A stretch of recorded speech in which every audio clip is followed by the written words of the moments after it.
Comment est-ce qu'une société peut tenir debout sans police, sans tribunaux, sans même une seule loi écrite? C'est la grande question à laquelle on s'attaque aujourd'hui en plongeant dans une œuvre absolument fondamentale de l'anthropologie, celle de Bronislaw Malinowski, et vous allez voir, ça a complètement retourné notre façon de comprendre le droit et la société. On commence fort avec cette citation de Malinowski lui-même. Ça plante bien le décor. C'était ça, la vision dominante au début du XXe siècle sur les sociétés dites primitives. Une vision pleine de préjugés, et c'est précisément contre cette vision que Malinowski va mener sa révolution. Alors, avant d'en arriver à ce que Malinowski a vraiment découvert, il faut qu'on prenne un instant pour bien comprendre le mythe. Contre quoi est-ce qu'il se battait au juste? Juste un petit mot sur le vocabulaire qu'on va rencontrer. Oui, le terme primitif est partout dans le texte original. C'était la norme à l'époque. Mais ce qui est assez ironique, c'est que le travail de Malinowski a justement prouvé à quel point ces sociétés étaient complexes et sophistiquées, au point de vider ce mot de tout son sens condescendant. À l'époque, il y avait deux grandes théories qui s'affrontaient et qui étaient bien complètement contradictoires.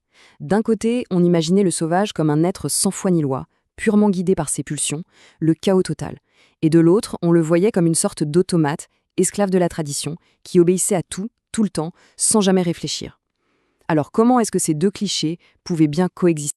Et voilà l'homme qui a dit stop à toutes ces théories de salon, Bronislaw Malinowski. Lui, au lieu de rester dans son fauteuil à imaginer des choses, il a fait quelque chose de radical pour l'époque. Il est parti vivre pendant des années avec les habitants des îles Trobriand en Mélanésie pour voir de ses propres yeux comment ça marchait, vraiment. Alors, qu'est-ce qu'il a découvert sur le terrain?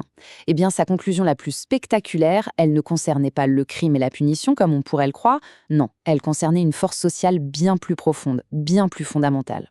Et voilà son idée maîtresse. Pour Malinowski, la loi, ce n'est pas d'abord une liste d'interdits ou de punitions. C'est avant tout un système d'obligations mutuelles. Les gens respectent les règles non pas par peur du gendarme, mais parce qu'ils sont pris dans un immense réseau où tout le monde donne et reçoit en permanence. Prenons un exemple très concret pour que ce soit clair, le canoë de pêche. Attention, ce n'est pas du tout du communisme où tout appartient à tout le monde. Pas du tout. Il y a bien un propriétaire légal, mais ce propriétaire a l'obligation de le partager. Et l'équipage?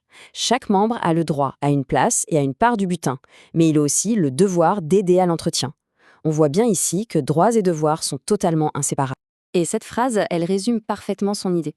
En comparant ça à une entreprise moderne, il nous montre qu'on a affaire à une structure hyper organisée, avec des rôles, des parts, des responsabilités bien définies. On est à des années-lumière du cliché de la communauté primitive où tout serait flou et indifférencié. Et ce principe de droit et de devoir, on ne le retrouve pas seulement au sein d'un équipage de canoë. En fait, il s'étend à une échelle bien plus grande, pour devenir carrément la base de la survie de communautés entières. Regardez ce système, c'est simple et génial. Vous avez les villages de la côte, qui ont du poisson à foison, mais pas de terre pour cultiver. Et dans les terres, vous avez les villages qui ont des jardins incroyables, mais pas de poissons. Eh bien, entre eux s'établit un système d'échange permanent et surtout obligatoire. Ce n'est pas du commerce, c'est un pacte de survie. Alors comment on fait respecter ce pacte sans police? C'est ça qui est brillant. La sanction, elle est intégrée au système. Si un village de pêcheurs ne livre pas son poisson, eh bien, il ne recevra plus de légumes. C'est tout. La vraie punition, ce n'est pas une amende, c'est de se retrouver seul, exclu de ce réseau d'entraide vitale. L'intérêt bien compris de chacun devient le meilleur garant de la loi. Et ce système est tellement puissant qu'il s'immisce jusque dans les liens les plus intimes de la famille.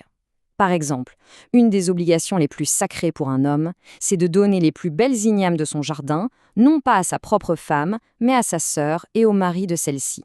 C'est une obligation économique à vie, et ne pas la respecter, c'est la honte absolue. Bon, tout ça, c'est le fonctionnement normal. Mais que se passe-t-il quand les règles sont vraiment brisées de façon spectaculaire? C'est là qu'on va toucher du doigt la nature profonde de la justice dans cette société. Pour illustrer ça, Malinowski nous raconte une histoire vraiment tragique, celle d'un jeune homme qui a transgressé l'un des plus grands tabous, celui de l'exogamie. En clair, il a eu une liaison amoureuse avec une cousine de son propre clan, ce qui est considéré comme un inceste. La question qui vient immédiatement à l'esprit, c'est comment punit-on un crime aussi grave dans une société qui n'a ni tribunal ni prison? Et la réponse est déconcertante. Il n'y a eu ni procès, ni châtiment corporel. La punition a été 100% sociale. Un rival jaloux a simplement révélé l'affaire en public et a insulté le coupable devant tout le village. L'arme, ici, c'était la honte, l'humiliation publique. Et les conséquences de cette humiliation publique, ont été terribles. Le jeune homme, incapable de supporter le déshonneur, a suivi un rituel précis. Il est monté en haut d'un palmier, a crié les raisons de son geste et s'est jeté dans le vide. La force ultime de la loi, ce n'était pas la violence d'un État, mais le poids insupportable du regard des autres et de l'honneur perdu.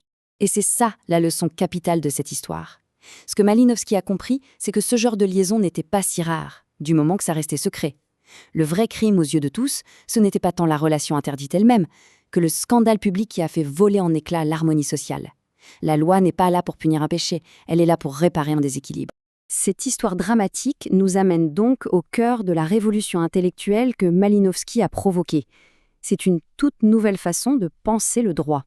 Alors, si on résume, qu'est-ce que Malinowski nous a appris ? Premièrement, que la loi, c'est surtout un ensemble de choses à faire, d'obligations positives, pas juste des interdits. Deuxièmement, que sa force vient des liens entre les gens, de l'interdépendance, pas d'un chef ou d'un roi.